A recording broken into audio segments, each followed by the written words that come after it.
Daily. Taste the Daily. Chennai ராயப்பேட்டையில் தமிழக வெற்றிக் கழகம் சார்பாக நடைபெற்ற இஃப்தார் நோன்பு திறப்பு நிகழ்ச்சியில் பார்சல் சாப்பாடு வாங்க ஒருவர் முண்டியடித்துக் கொண்டு சென்றதால் தள்ளுமுள்ளு ஏற்பட்டது. முதலில் அந்த காட்சிகளை பார்க்கலாம்.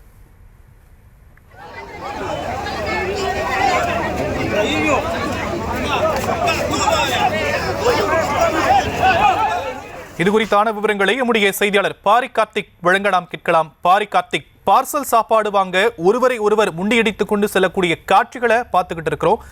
விரிவான விவரங்கள். வணக்கம். தமிழக வெற்றி கழகத்தினுடைய இஃப்தார் நோன்பு திறப்புக்கும் நிகழ்ச்சியானது தற்போது ராயப்பேட்டையில் நடைபெற்றது. இந்த நிகழ்ச்சிக்காக நடிகரும் தாவேக்கானுடைய தலைவருமான விஜய் வந்திருந்தார்.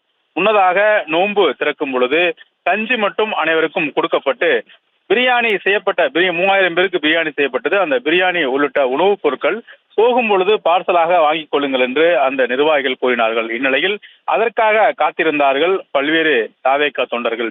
இந்நிலையில் விஜய் நிகழ்ச்சி முடித்து சென்ற பிறகு அந்த சாப்பாடை வழங்குவதில் போதுமான அளவுக்கு பொறுமை காக்காத தொண்டர்கள், அங்கு நோன்பு நிகழ்ச்சியில் கலந்து கொண்ட அந்த தொண்டர்கள் ஒருவரை முண்டியடைத்து ஏறி குதித்து கொண்டு சாப்பாடு இருக்கும் அந்த கூடத்திற்கு சென்றதன் காரணமாக ஒரு நேரத்தில் சாப்பாடு கொடுப்பவர்களே அப்படியே போட்டுவிட்டு அங்கிருந்து கிளம்பி விட்டார்கள்.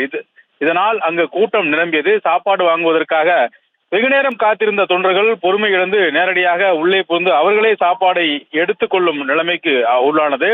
இதனால் அங்கு பல நேரங்கள் கிட்டத்தட்ட இதன் காரணமாக அங்கு சாப்பாடு வாங்குவதில் தள்ளுமுள்ளு ஏற்பட்டது. கிட்டத்தட்ட தாவேக்கா தொண்டர்கள் திரளான பேர் வந்திருந்த போதும் சாப்பாடு கொடுக்குவதில், அதாவது சாப்பாடு வாங்குவதில் அவர்களுக்கு போதுமான பொறுமை இல்லாதன் காரணத்தினாக நேரடியாக சென்று சாப்பாடு வாங்குவதற்கு தள்ளு முள்ளாடி நிறைய உணவுகள், கிட்டத்தட்ட ஆயிரக்கணக்கான பேர் சாப்பிடக்கூடிய அந்த உணவுகள் எல்லாம் தற்போது காலில் மிதிப்பட்டு கிடைக்கின்ற ஒரு அவலமான ஒரு சூழல் இருக்கிறது. விவரங்களுக்கு நன்றி Pari Karthik. Taste the Daily.